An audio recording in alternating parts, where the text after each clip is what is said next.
Good morning, guys. Recently we burnt some flowers which had a disease. We chopped them down and I burnt them, and then we cultivated the area that they'd been on. Now that land's been sitting for a couple of weeks. We've had some good rain. Our flower patch on the other side, there's quite a bit of sad flowers in there. They've really had their heyday. The ones further over, they're just broken into bloom now, so that's good. Very shortly we'll be taking blooms from there rather than this one.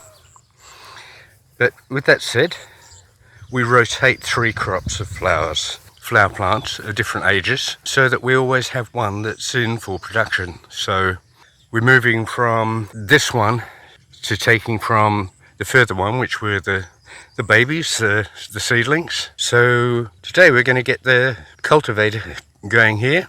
Or Talony will. Should become quite an expert with that. She'll put the rows in here for us to plant those seedlings, because they can't stay in the trays too long. They need to get in the ground and start producing.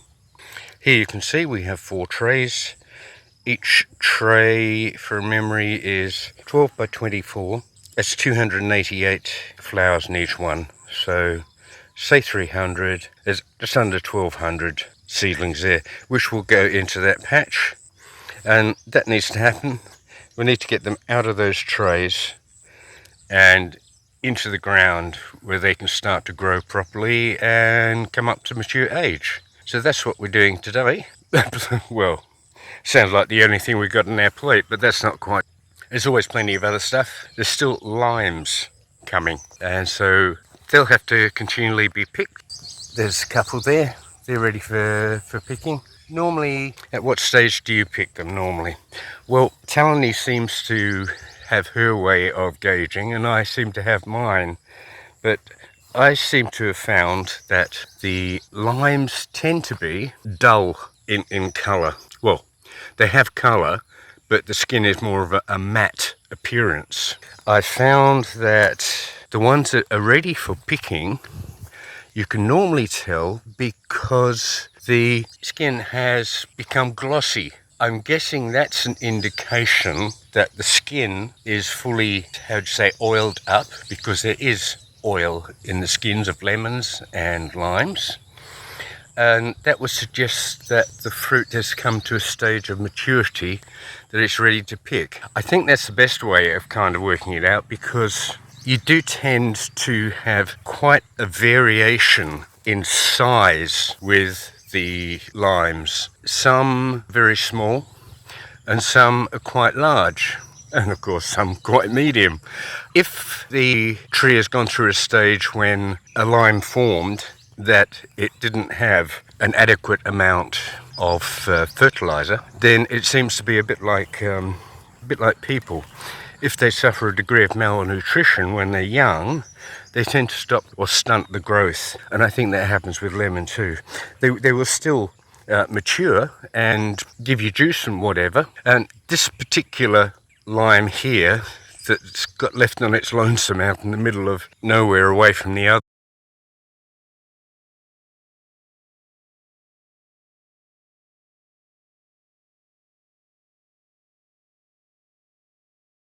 because everything around it died. It did have an ant's nest at its base. It did have a lot of trauma, but it survived. It didn't have a lot of fertilizer, and the majority of the limes on this one are all small, and yet a lot of them are actually at mature picking point. So they're ready to come off. They won't get any bigger, they'll just get older.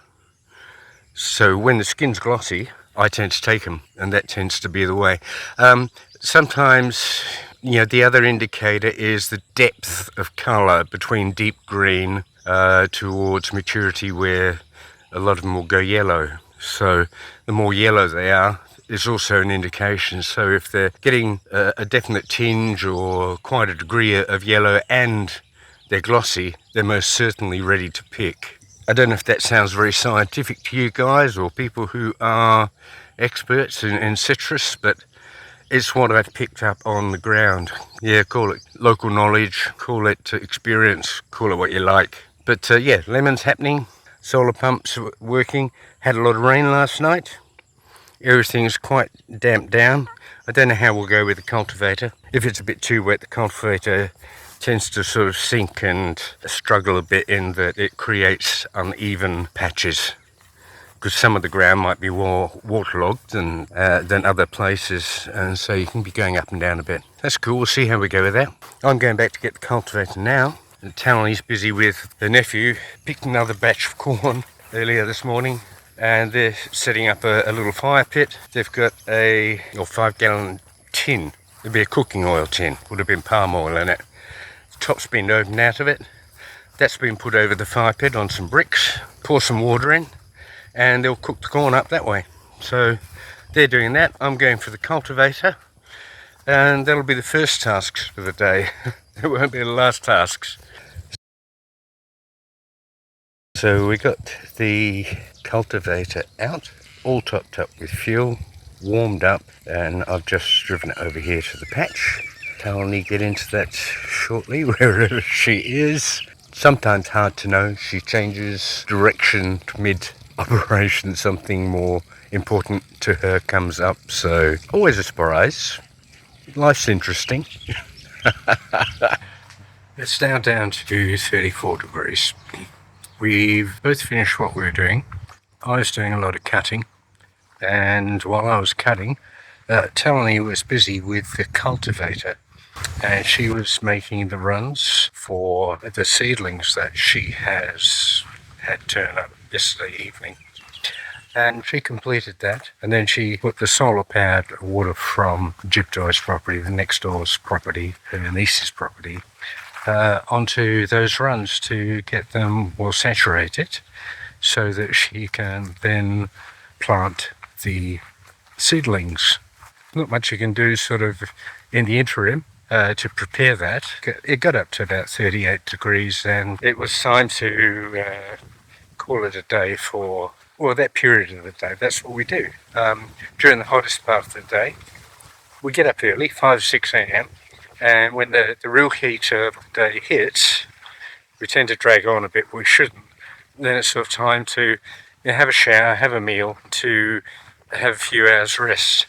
Sometimes I tend to go in on the computer and try and get some footage to you guys, but talking about what Talony's been doing while I've been cutting, she has cultivated this whole area. I'll pull back on the focus. So she's got a heap of runs that she has used the cultivator to put in. She has seedlings to go in there in preparation for that. Now that soil is turned, the raised areas are there, the relief areas where she puts the water are there. We get that well and truly soaked. So the solar pump can do that for us, and we just pop out incrementally and change it as a row fills. We move it on to the next one. So that's what I'm doing at the moment, and then I'll pop back inside and we'll try and get some video up for you guys.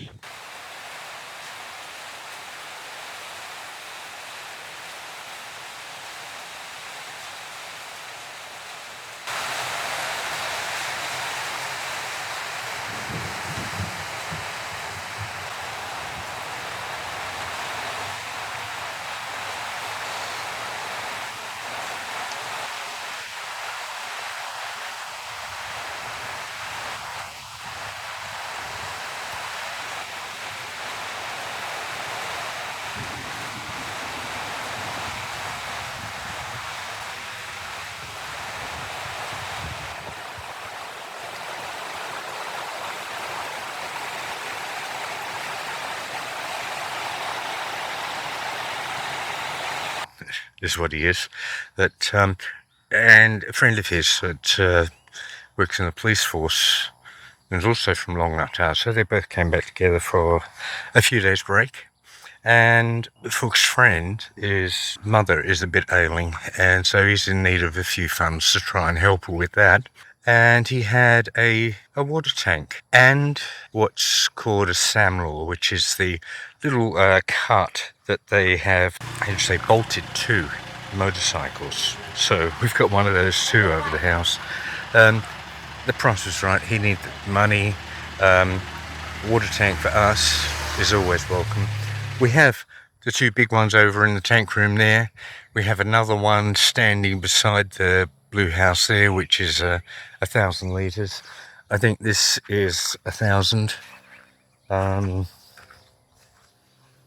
it's 1,000. It's similar size to the one near the big house. So that can always be put to good use.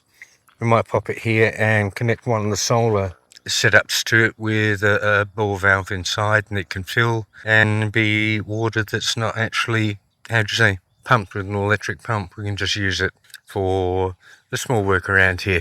All of that saves us a bit of electricity. It's all, cost cutting and cost saving. But we were looking at the flower patch down here. That's the little grass hut that we bought. That's in a video. You'll find that if you look for that. I'll put a link to it. Well, Talani had been through, as you've seen, she did the cultivating and she flooded these rows, got the water in, so that happened. And then she went through and she's actually put in the seedlings. So it's a bit wet there for me to get too much closer to it, but maybe zoom in a bit, you can see them. There we go, that's better. So all of that area that had sad, worn out, diseased plants, we cut, we burned, we ploughed, it sat for a little while, suddenly cultivated. Now it's been resown with flowers, so that's all rearing to go. As you saw a bit earlier, the flower patch over on this side, which was also starting to get a bit sad, and as I told you, it was not the best. Well, we've also been busy. I've been through here and have chopped them all out. So they're down on the ground there now. They're going to be drying in the sun, when we have a bit of sun. That'll all get burnt. This will all get recultivated. Rice season's coming, so when I say it'll be cultivated for rice. It won't be cultivated for flowers or anything, because this is rice season coming up and the people want to sow their crop. Keeping in mind it belongs to that house, it's on the left of this walkway, is Jibjoy, Talani's niece and her husband. The planting over there is over the other side of that next walkway where you can see flowers. They were the seedlings. They are really getting into bloom now, so they're going to give us a supply there. That's Talani's sister Rat property. I'm not sure that she's going to actually plant rice this year, but at the moment there'll be a couple of months of flowers in there, so that's all well and good. We'll be losing this for production. The snake beans down there, well, we'll probably hang out with those as long as they're producing and as long as Jibjoy hasn't decided to go through and do the cultivation to sow the rice. We've got Thai name Thakdong, which is pumpkin, and melons. Melons are cantaloupe. But as you can see, we got some guys there. They're likely to perk up pretty quickly with a bit of rain that we've had. There's probably some more hiding in there somewhere that I can't see that have probably been there a bit longer. But yeah, obviously that's got to all get cleaned up too. So we're moving ahead. The seasons change and we have to change with it. We still have bananas coming. There we go there, bananas there. So that's produce from the farm.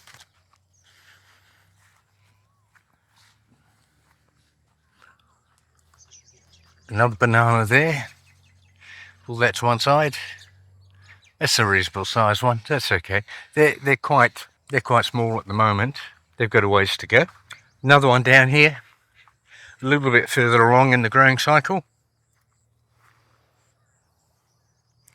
Beans, there's still a reasonable quantity of beans coming, so we'll keep going with that while we can, without getting, on the wrong side of Talani's niece. When she's ready to do what she'll do, that'll come out. The Dock Bua are doing well. In fact, they're really, really happy. You can see the size of these leaves. They're beautiful. An open flower there. And the magic of things like this, you look at the leaf over there and the water in it. Same as this one down here. It's like anywhere else water falls, it kind of spreads out flat. But on a thing like a lily leaf, It's kind of magical the way it works, magical the way it looks. It's there, you see a little one dancing in the wind, moves around. It's beautiful.